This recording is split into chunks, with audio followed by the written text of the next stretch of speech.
Baik, Assalamualaikum warahmatullahi wabarakatuh. Perkenalkan, nama saya Siti Rahmita dengan NIM D0121021 dari kelompok 6 kelas sipil B. Di sini saya akan menjelaskan tugas kelompok saya, yaitu reformasi konsep drainase menjadi ekodrainase. Ya, langsung saja. Materi yang saya bawakan yaitu tentang reformasi konsep drainase menjadi ekodrainase. Dapat kita tahu bahwa reformasi yang harus dilakukan ialah mengubah konsep drainase konvensional menuju konsep ekodrainase atau drainase ramah lingkungan. Konsep drainase sekarang adalah drainase konvensional atau disebut juga drainase pengatusan, yaitu pengatusan air kelebihan ke sungai terdekat dan membuangnya ke laut. Air hujan dan air kelebihan secepatnya dibuang ke sungai, kemudian bermuara ke laut sehingga tidak menimbulkan genangan atau banjir di daerah yang diatuskan. Setiap drainase konvensional selalu dilakukan upaya untuk membuat alur-alur lurus dan titik genangan ke arah sungai dengan kemiringan relatif terjal sehingga cukup untuk sesegera mungkin membuang ke air kelebihan para genangan tersebut. Selanjutnya yaitu drainase ramah lingkungan ekodrainase. Konsep drainase pengatusan ini masih dipakai di seluruh Indonesia dalam berbagai macam proyek pembuatan drainase di beberapa daerah.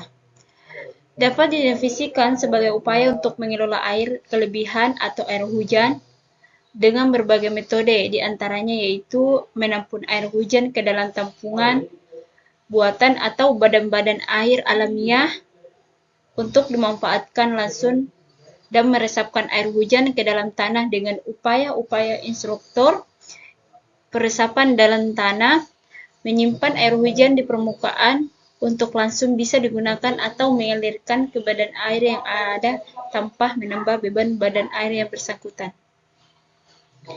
Drainase konvensional adalah drainase yang mendatangkan banjir. Oleh karena itu, perubahan pola pikir konsep drainase dari konsep drainase pengatusan menuju konsep ekodrainase atau disebut dengan drainase ramah lingkungan perlu segera dilakukan guna mengurangi banjir yang akan muncul di berbagai kota besar di Indonesia. Dapat kita lihat contoh gambar sumur resapan dalam. Di sini dapat kita lihat yaitu contoh gambar sumur resapan dalam. Selanjutnya yaitu drainase ramah lingkungan dapat diwujudkan dengan cara meresapkan air ke dalam tanah, yaitu dengan membangun sumur-sumur seperti yang dicontohkan pada sumur resapan. Dapat diimplementasikan di perumahan, perkantoran, pusat bisnis, dan lain-lain. Perkantoran dan pusat bisnis dapat dibuat di saluran-saluran drainase yang pada bak penampungan air hujan besar dapat digunakan untuk berbagai keperluan. Konsep drainase penampungan dan peresapan ke dalam tanah dapat diterapkan juga untuk drainase lapangan sepak bola. Selanjutnya yaitu konklusi reformasi ekodrainase. Konsep drainase trap atau tampung, resapkan, aliran, dan pelihara ini merupakan suatu konsep yang sangat diperlukan untuk masa depan dan erat kaitannya dengan antisipasi dan ancaman kekeringan. Dapat disimpulkan bahwa reformasi drainase yang diperlukan ialah mengubah pola pikir masyarakat, praktisi, pemerintah, dan akademisi bahwa drainase yang sedang dilakukan ialah metode drainase pengatusan yang justru sebenarnya bersifat destruktif. Destruktif yaitu meningkatkan banjir di hilir, menciptakan kekeringan di hulu, dan mempercepat laju penurunan muka air tanah beserta dampak ikutan lainnya.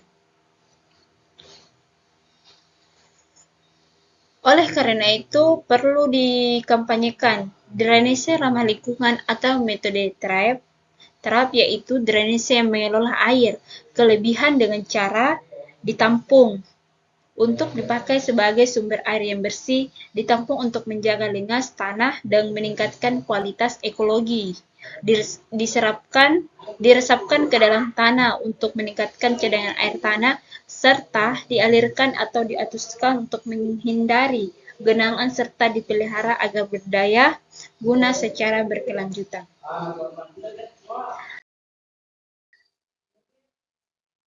Di sini penjelasan lebih rinci mengenai drainase ramah lingkungan metode terap ialah sebagai berikut. Yang pertama itu tampung. Dapat kita lihat tampung di sini yaitu drainase dimulai dengan menampung air hujan untuk keperluan air baku dalam suatu bak penampungan skala rumah tangga atau pemukiman atau memanen air hujan. Contohnya di sini kita bisa lihat gambarnya yaitu di sini ialah gambar dari tampung. Yang kedua, resapkan. Kelebihan air hujan dari tampungan akan mengalir keluar karena melebihi kapasitas tampungan air. Air ini bisa langsung dimasukkan ke dalam sumur resapan, sehingga semua air hujan yang jatuh di atap rumah dapat diatasi. Di samping itu, air hujan yang jatuh di lapangan atau halaman dapat diresapkan. Peresapan dilakukan secara individu di berbagai rumah dengan menggabungkan talan rumah dengan sumur resapan dan membuat biopori di pekarangan rumah. Yang ketiga yaitu alirkan. Melalui upaya ditampung dan kelebihannya diresapkan, sisa air yang hujan dapat dialirkan ke badan air terdekat tanpa membebani badan air tersebut. Pembangunan sistem jaringan drainase untuk pengatusan kelebihan ini penting dilakukan agar genangan yang mengganggu kenyamanan, kesehatan, dan roda perekonomian. Setelah itu, kelebihannya itu baru dialirkan. Yang terakhir itu pelihara. Pelihara yaitu di sini sistem drainase ramah lingkungan dengan seluruh sarana drainase tersebut harus dipelihara dan dijaga fungsi dan kinerjanya, baik oleh instansi dan bertanggung jawab maupun oleh masyarakat yang terlayani sistem drainase tersebut. Perlu dilakukan perbedaan masyarakat untuk meningkatkan partisipasinya dalam pemeliharaan dan operasi sistem drainase di wilayah masing-masing. Ya, dapat kita simpulkan bahwa dari penjelasan tadi bahwa dapat disimpulkan jenis drainase konvensional juga dikenal sebagai drainase pengatusan, melibatkan pembuangan air hujan dan kelebihan ke sungai terdekat dan membuangnya ke laut. Air hujan dan air kelebihan segera dibuang ke sungai dan kemudian bermuara ke laut, sehingga tidak ada banjir atau genangan di wilayah yang diatuskan. Perubahan ini harus dilakukan. Setiap proyek drainase konvensional selalu berusaha untuk membuat alur lurus dan titik genangan ke arah sungai dengan kemiringan yang relatif terjal sehingga cukup untuk membuang air yang lebih banyak genangan. Teknik pengatusan ini digunakan di seluruh Indonesia, seperti yang ditunjukkan berbagai proyek drainase yang dilaksanakan di beberapa daerah. Ekodrainase adalah upaya untuk mengelola air hujan atau kelebihan air dengan berbagai cara. Itulah tadi materi yang saya bawakan. Lebih dan kurangnya mohon dimaafkan. Wabillahi taufiq wal hidayah. Wassalamualaikum warahmatullahi wabarakatuh.